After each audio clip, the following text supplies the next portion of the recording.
सोचो, एक शहर जो रात में जग रहा हो, समुंदर शांत हो, लोग अपनी जिंदगी में मस्त हों, और कहीं दूर कोई चुपचाप एक ऐसी प्लानिंग कर रहा हो जो पूरे देश को हिला देने वाली हो। 26 नवंबर 2008 से पहले मुंबई बिल्कुल नॉर्मल था। लोकल ट्रेन, होटल्स, कैफेज सब अपनी रूटीन में चल रहे थे। किसी को अंदाजा नहीं था कि कुछ ही दिनों में ये शहर दर्द और खून की कहानी बनने वाला है। लेकिन सच ये है, अटैक से पहले ही खतरे के सिग्नल आ चुके थे। इंटेलिजेंस ब्यूरो के पास रिपोर्ट्स थीं। समुद्र के रास्ते से घुसपैठ की बात हो रही थी। नेवी और कोस्ट गार्ड ने भी सस्पिशियस मूवमेंट्स नोटिस किए थे। कुछ जगह पर अननोन बोट्स देखी गई थीं। कुछ कम्युनिकेशंस इंटरसेप्ट हुई थीं। हर रिपोर्ट एक ही बात कह रही थी, कुछ बड़ा होने वाला है। पर सवाल यह है, जब वार्निंग थी तो एक्शन क्यों लेट हुआ? कुछ ऑफिसर्स ने हायर अथॉरिटीज को अलर्ट किया, फाइल्स बनी, नोट्स लिखे गए, मीटिंग्स हुई, पर सिस्टम धीरे चलता रहा। हर लेवल पर सोचा गया शायद थ्रेट इतना सीरियस नहीं है, पहले भी ऐसे अलर्ट्स आए हैं, प्रूफ और चाहिए। और इसी बीच समुंदर के उस पार कुछ लोग अपनी ट्रेनिंग कंप्लीट कर चुके थे।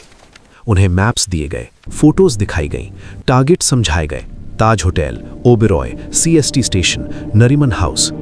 उन्हें बताया गया कि कहां जाना है, कैसे घुसना है और कैसे मैक्सिमम नुकसान पहुंचाना है। मुंबई के किनारे मछुआरों की कश्तियों के बीच एक छोटी सी बोट धीरे धीरे आगे बढ़ रही थी। उस वक्त शहर सो रहा था।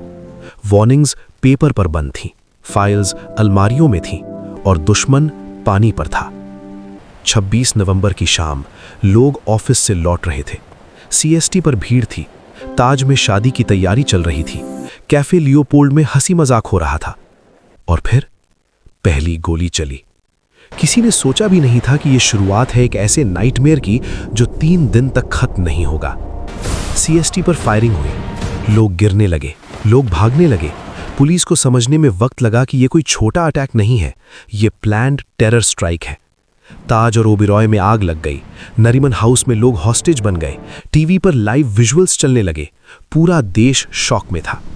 तब हर किसी के दिमाग में एक ही सवाल था, यह कैसे हो गया? बाद में इन्वेस्टिगेशन हुई, फाइल्स खुली, रिपोर्ट्स बाहर आईं। पता चला कि अटैक से महीनों पहले अलर्ट्स मिले थे। कोस्ट गार्ड को सस्पिशियस बोट्स की इंफॉर्मेशन थी। आईबी ने कोस्टल इन्फिल्ट्रेशन की वार्निंग्स दी थी।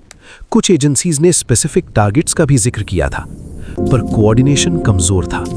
इंफॉर्मेशन अलग अलग जगह पर बिखरी हुई थी।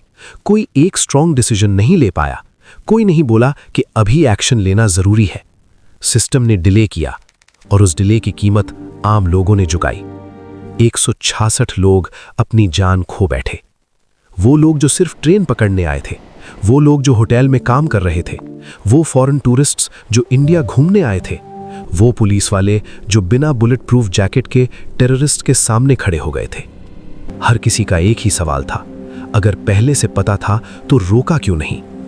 कुछ एक्सपर्ट्स कहते हैं थ्रेट परसेप्शन वीक था, कुछ कहते हैं ब्यूरोक्रेसी स्लो थी, कुछ कहते हैं एजेंसीज के बीच ट्रस्ट की कमी थी। सच शायद इन सब का मिक्स था। 26/11 के बाद देश ने बहुत कुछ बदला। कोस्टल सिक्योरिटी टाइट हुई, इंटेलिजेंस शेयरिंग बेटर हुई, नए सिस्टम्स लगे।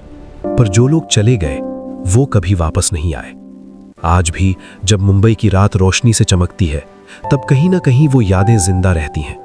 वो सवाल भी जिंदा रहता है, अगर वार्निंग्स को वक्त पर सुना गया होता, अगर एक्शन थोड़ा पहले लिया गया होता, तो क्या इतनी जिंदगियां बच सकती थीं? 26/11 सिर्फ एक अटैक नहीं था, वो एक याद दिलाने वाली कहानी थी कि जब सच बोल रहा हो और हम सुनना बंद कर दें तो उसकी कीमत पूरा देश चुकाता है। 26/11 एक ऐसी रात जो कभी खत्म नहीं हुई। अगर ये कहानी आपके दिल तक पहुंची हो तो हिडन सच के इस सफर का हिस्सा बनिए। इस वीडियो पर बहुत मेहनत और वक्त लगा है। अगर आपको लगा कि ऐसी कहानियां और लोगों तक पहुंचनी चाहिए तो चैनल हिडन सच को सब्सक्राइब करें, वीडियो को लाइक करें, शेयर करें और नोटिफिकेशंस ऑन कर दें, क्योंकि कभी-कभी सच को जिंदा रखना भी एक जिम्मेदारी होती है।